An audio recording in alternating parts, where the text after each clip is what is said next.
এই বর্ষার দিনে মনোমুগ্ধকর পরিবেশ হচ্ছে গ্রাম। গ্রামে গেলে মন ভরে যায়। এই বৃষ্টি, এই রোদ আর চারপাশে কত সুন্দর গাছগাছালি, বৃষ্টির ফোঁটায় মনে হচ্ছে এগুলো একদম মুক্তদানার মতো হয়ে আসছে। ভীষণ ভালো লাগছে। সকাল সকাল শাড়ি পরে রেডি হয়ে নিচ্ছি, এখন যাব আমার মামা বাড়ি। তো মামা বাড়িতে থাকছে আজকের ব্লগ, দেখতে থাকুন, সবাই ভালো লাগবে। আর ওখানে গিয়ে গ্রামের পরিবেশ কেমন লাগলো, রান্না বান্না, খাওয়া দাওয়া সব কিছু আমি শেয়ার করব আজকের ভিডিওতে, তাহলে দেখতে থাকুন। Flashback. Hi hello everyone, welcome to Rama daily blog. কেমন আছেন সবাই? আশা করি সবাই খুব ভালো আছেন আর আমিও ভালো আছি। প্রায় 1.5 থেকে 2 বছর পরে আমি আজ আমার মামা বাড়ি আসছি। আর বাহিরে প্রচণ্ড বৃষ্টির কারণে আমি ভিডিও নিতে পারছিলাম না, তাই সরাসরি শুধু রান্নাবান্নাটাই দেখাচ্ছি। আর এই তো এসে দেখি আমার মামিরা রান্নাবান্নায় বসে গেছে। আজ হচ্ছে আমার দাদুর দিবস, এই উপলক্ষেই মূলত আমার মামা বাড়িতে আসা। আর এসেই দেখি মামিরা রান্না করতেছে, ভীষণ ভালো লাগছে। এখানে রান্না পটল ভাজা হয়ে গেছে, আর এখানে দেখি মাছ কাটতেছে আমার মামি, দিদা সবাই মিলে। আসলে গ্রামের এই কাজগুলো আর এতটা মিলমিশ দেখে আমার ভীষণ ভালো লাগে।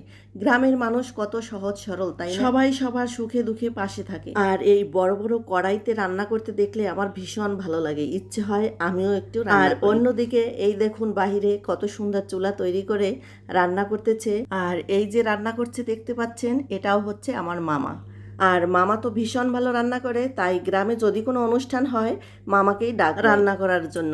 আর মামাও রেডি থাকে, চলে যায় রান্না করতে। এই হচ্ছে আমার মেজোমাসি আর মেজোমাসির ছেলে। তো ভাইকে দেখে আমার ভীষণ ভালো লাগলো। অনেক দিন পরে ভাইকে দেখলাম, কিন্তু সে আমার কোলে কিছুতেই আসতেছিল না, হয়তো অনেক দিন পরে দেখছে তাই। এখানে দেখুন মাছগুলো ধুয়ে পরিষ্কার করে জল ঝরানোর জন্য রেখে দিয়েছে, আর আলুগুলো ধুয়ে জল ঝরিয়ে নিচ্ছে।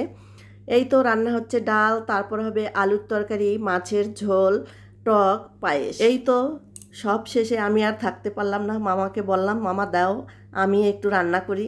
আমিও একটু রান্না করে নিলাম। আমার দিদাও কিন্তু ভীষণ ভালো রান্না করতো।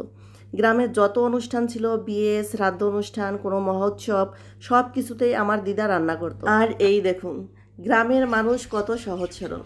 চারপাশ যখন বর্ষার জলে টইটুম্বুর, তখন গ্রামের মানুষগুলো এভাবেই বাড়ির উপর ফাঁকা উঠানে গাছ লাগায়। আর গাছগুলো এত ভালো লাগলো দেখতে, কি সুন্দর তরতাজা গাছ। এই তো রান্নাবান্না একদম কমপ্লিট হয়ে গেছে, আর সবাইকে খাবারও দিয়ে দিয়েছে।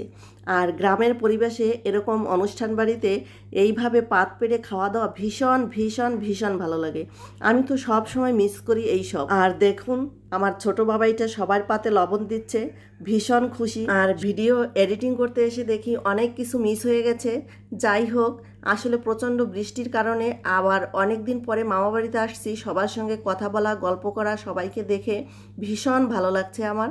তো আপনাদেরও যদি ভালো লাগে আমার এই ভিডিওটি, তাহলে লাইক শেয়ার করে আমার পাশেই থাকবেন। আজকের মতো আমি এখানেই বিদায় নিচ্ছি, দেখা হবে অন্য কোনো নতুন ভিডিওতে।